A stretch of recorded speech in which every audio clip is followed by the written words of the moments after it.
दोस्तों, वो कौन से 3 अरब शहजादे होंगे जो खाना काबा के नीचे का दफन किया हुआ खजाना निकालेंगे, और इन शहजादों पर किस तरह का अजाब आएगा? दोस्तों, नबी करीम सल्लल्लाहु अलैहि वसल्लम की हदीसे मुबारक में क़यामत और क़यामत के नज़दीक के वक्त के बारे में बहुत सारी पेंशन गोइयां मौजूद है। हाल ही में एक ऐसी पेशन गोई सामने आई है जिसने दिलो दिमाग को हिला डाला है, और हम ये सोचने पर मजबूर हो गए हैं कि आखिर अरब के अंदर से ही एक फितना कैसे उठ सकता है जो खुद खाना काबा के ऊपर हमला आवर हो जाए। अलबत्ता यह हकीकत है, और जिस हदीस के बारे में हम बात कर रहे हैं, इस हदीस को पढ़कर अंदाजा होता है कि आखिरी वक्त में हम मुसलमानों का ईमान किस कदर कमजोर हो जाएगा, और खास तौर पर अरब के इलाके और वहां के रहने वाले कुछ लोग किस तरह से एक भयानक आजमाइश की लपेट में लिए जाएंगे जो न सिर्फ उनके ईमान के लिए बर्बादी होगी बल्कि उनके जान माल के लिए भी तबाही साबित होगी। वो कौन सा अरब शहजादा होगा जो काबा पर हमला करने की कोशिश करेगा, और तब इमाम मेहदी किस तरह से उसे रोकेंगे? वो कौन सा लश्कर होगा जो इमाम मेहदी को सजा देने के लिए रवाना किया जाएगा,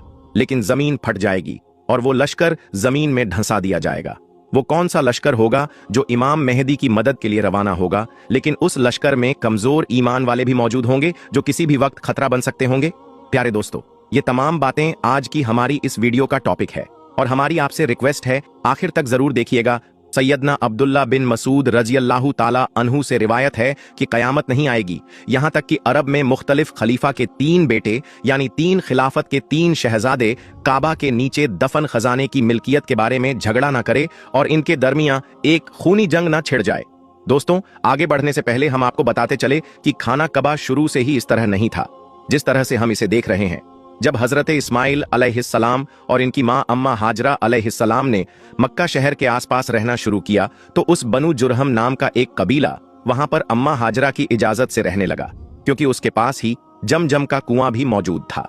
दिन गुजरते चले गए, यहां तक कि एक दिन वो आया जब कुरैश ने, जो बनु इस्माइल की औलाद से थे, कई सदियों बाद मक्का शहर से बनु जुरहम को मार भगाया। बनु जुरहम हार खाकर भागने से पहले अपना सारा का सारा खजाना, जिसमें काबातुल्लाह का खजाना भी शामिल था, वो जमजम कुएं के पास और खाना काबा के दरमियान में किसी खुफिया मुकाम पर इस तरह दफन कर गए कि उसका पता न लगाया जा सके।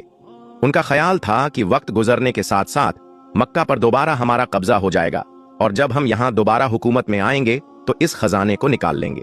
लेकिन दोस्तों, ऐसा ना हो पाया और मक्का कुरैश के कब्जे में चला गया। काबा शरीफ का ये खजाना, जिसमें काबा के लिए वक्फ किए गए में सोने चांदी में दीगर चीजों के बड़े बड़े हिस्से शामिल हैं। ये कोई छोटा मोटा खजाना नहीं है। इस खजाने की वर्थ वैल्यू अच्छी खासी है, और चूंकि ये लोगों ने अपनी मर्जी से काबातुल्लाह के नाम पर वक्फ कर दिया है, तो इस खजाने को किसी भी तरह से इस्तेमाल में नहीं लाया जा सकता और ना ही इसे कोई हाथ लगा सकता है। इस खजाने की चंद एक चीज खुद